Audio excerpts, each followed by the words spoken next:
So while the Spanish settled in Central South America and the American Southwest, the rest of North America will be settled by a number of other European groups. So we want to look at who those people are and what they're looking for.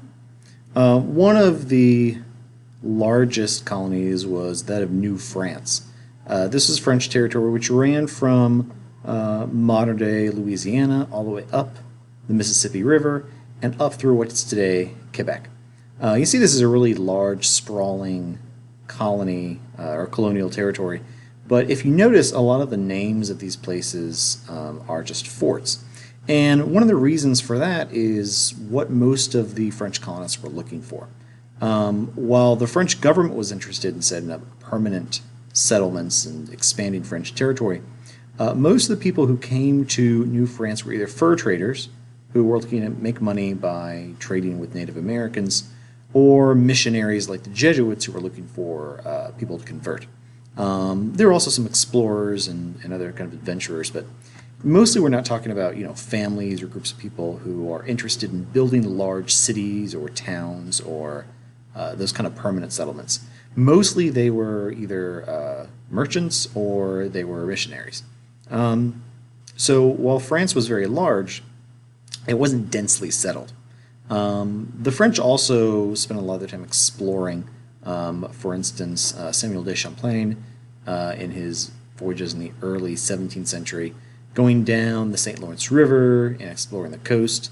Other explorers like Marquette and Joliet will go through the Great Lakes and down the Mississippi. So they explored a lot of the waterways. What they were looking for was that Northwest Passage, that supposed route that would get them around the American continent over to Asia, which was the original route that explorers were trying to find in the first place. Turns out it didn't exist, at least not in the 17th century. But that lent a lot of exploration and a lot of claims by France in North America. England was also a major colonial power in North America. Most famously, the earliest permanent English settlement was at Jamestown in Virginia. Jamestown was funded by a joint stock company started by King James, the King of England. So this was partly a venture by merchants, but also it was done by the state, or at least by the crown. Also famously, you've got two groups of settlers who came over, the Pilgrims and the Puritans. A lot of what the Pilgrims and Puritans, were looking for and what they did sort of gets lost in sort of American mythology, I guess you'd say. These people were similar but distinct. The Pilgrims actually weren't called the Pilgrims until the 1800s. This was a group called the Separatists who left England mostly because they didn't like the English church. They wanted to practice a form of Calvinism, and they didn't like the kind of Protestantism that the Church of England practiced. They actually had religious freedom when they left and went to the Netherlands, but the problem there is they really couldn't make enough money, and another problem was that they felt like they were sort of losing their English culture, being surrounded by all these Dutch. So these people will head to the Plymouth colony on the Mayflower, famously. This is a fairly small group.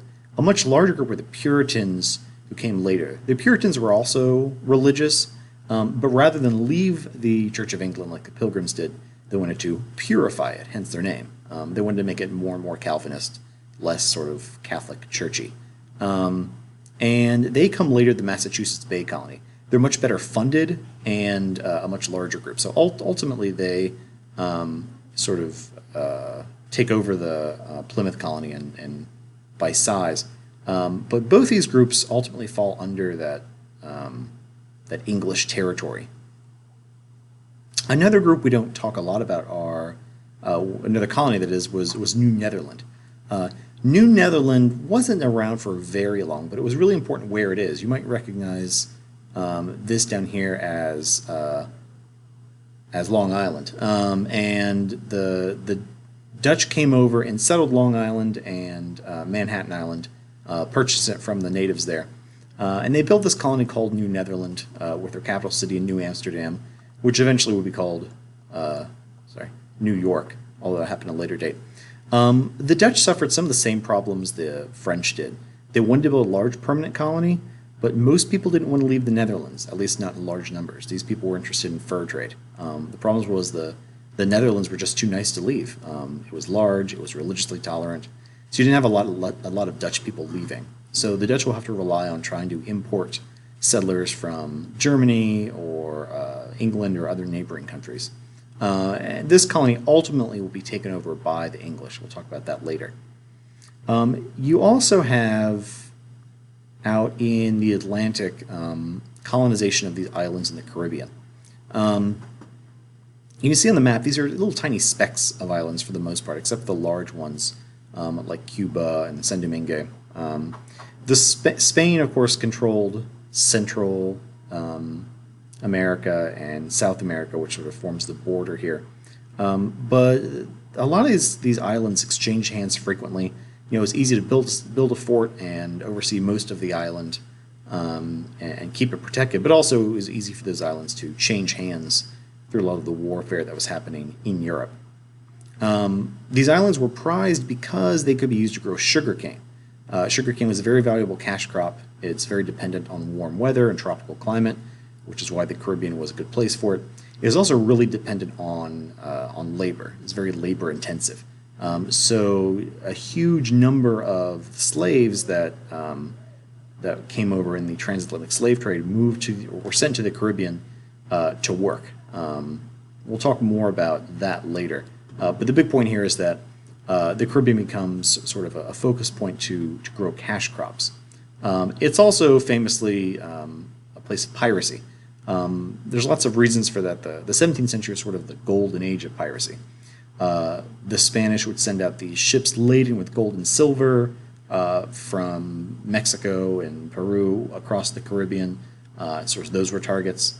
Also, because of the warfare between these European states, governments would write what's called letters of marque. These are basically licenses for ships to attack ships that belong to enemy states. So the English might write a letter of marque to a privateer or a pirate, and he might go sink whoever England was fighting that year, French or Spanish or Dutch ships. And because of all those islands and lots of places to hide, along with all the riches and valuables being moved in and out of the Caribbean, this became a center of piracy. We'll see these colonies and the natives come to some conflict, and we'll talk about that in the next video.